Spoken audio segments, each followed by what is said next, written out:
వచ్చిన మీ అందరికీ కూడా వందనాలు. వందనాలు. ఈరోజు గుడ్ ఫ్రైడే అంటే మంచి శుక్రవారం. యేసు ప్రభు చనిపోయిన రోజు మనం మంచి దినమని అనగలమా? అనాలి. ఎందుకంటే శ్రేష్టమైన దినము.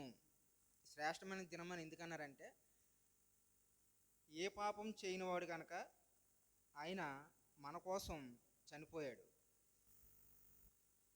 ఏదైనా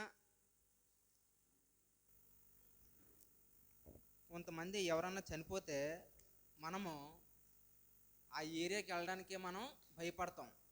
అదొక ఏ దెయ్యాలు వస్తాయి, భూతాలు వస్తాయి అన్నట్టు మనం భయపడుతూ ఉంటాం. కానీ చనిపోయిందే సరైన దినము. అందుకే మనం గుడ్ ఫ్రైడే అని మనం చెప్తుంటాం.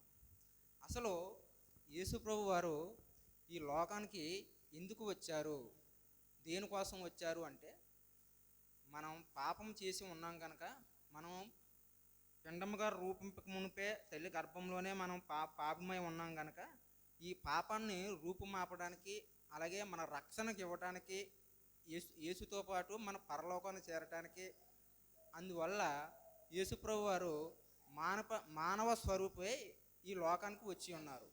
వచ్చి 33.5 సంవత్సరాలు మానవులతో పాటు కలిసి జీవించి అనేకమైనటువంటి ఆశ్చర్య కార్యాలు, అద్భుతమైన కార్యాలు చేసి ఉన్నారు.